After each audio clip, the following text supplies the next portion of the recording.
ফের অধিবেশন চলাকালে ওয়াকআউট করল বিরোধী দল। যৌক্তিক বাধা সত্ত্বেও গণবিরোধী আইনগুলো পাশ হচ্ছে বলে অভিযোগ তাদের। অধিবেশন শেষে বিরোধী দলীয় নেতা বলেন, বিএনপি নব্য ফ্যাসিজমের পথে হাঁটছে। স্থানীয় সরকার প্রতিমন্ত্রী বিরোধী দলের শঙ্কার বিরোধিতা করে বলেন, সরকারের কোনো অসৎ উদ্দেশ্য নেই। প্রতিনিধিদেরকে সরিয়ে দিয়ে গণ অভ্যুত্থানের পর নির্বাচিত নতুন সরকারের প্রথম অধিবেশনই বিল আকারে পাশ হলো স্থানীয় সরকার অধ্যাদেশ। এই আইনের ফলে বাতিল হলো দলীয় প্রতীকে স্থানীয় সরকার নির্বাচনের বিধান। আমরা এখন সংসদ থেকে ওয়াকআউট করছি। পাশ হওয়া অধ্যাদেশ ও আইনের মধ্যে কয়েকটিকে গণবিরোধী আখ্যা দিয়ে ওয়াকআউট করে বিরোধী দল। পরে এ নিয়ে অধিবেশন কক্ষের বাইরে কথা বলেন বিরোধী দলের নেতারা। সংবিধান বিরোধী অবস্থান তারা নিচ্ছে, যারা নিজেরাই এত সংবিধানের কথা বলে, প্রশাসক নিয়োগ করে দলীয়করণ করে এবং স্থানীয় সরকার প্রতিষ্ঠানটি যদি না দাঁড়ায় সেই ব্যবস্থার জন্য তারা কিছু অধ্যাদেশকে আইনে পরিণত করেছে বিরোধী দলের যৌক্তিক আপত্তি সত্ত্বেও।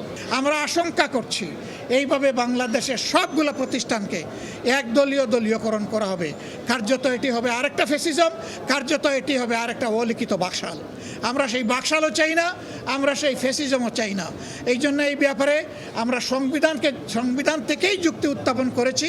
স্থানীয় সরকার প্রতিমন্ত্রী বলছেন, এই আইনে স্থানীয় সরকার কাঠামোকে আরো শক্তিশালী করার সুযোগ থাকছে। জানান, গণতান্ত্রিক পন্থায় বিজয়ী হওয়ার পর সরকার কাউকে অযাচিতভাবে অপসারণ করবে না।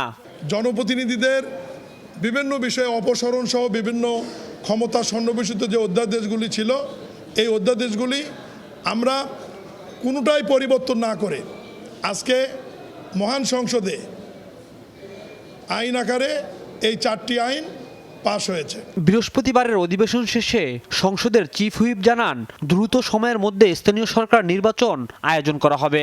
স্থানীয় সরকার নির্বাচনে কোনো প্রতীক থাকবে না, এই সিদ্ধান্ত নিয়েছি এবং যত দ্রুত সম্ভব আমরা স্থানীয় সরকারের নির্বাচন দেব। রাজীব আহমেদ, যমুনা নিউজ, ঢাকা।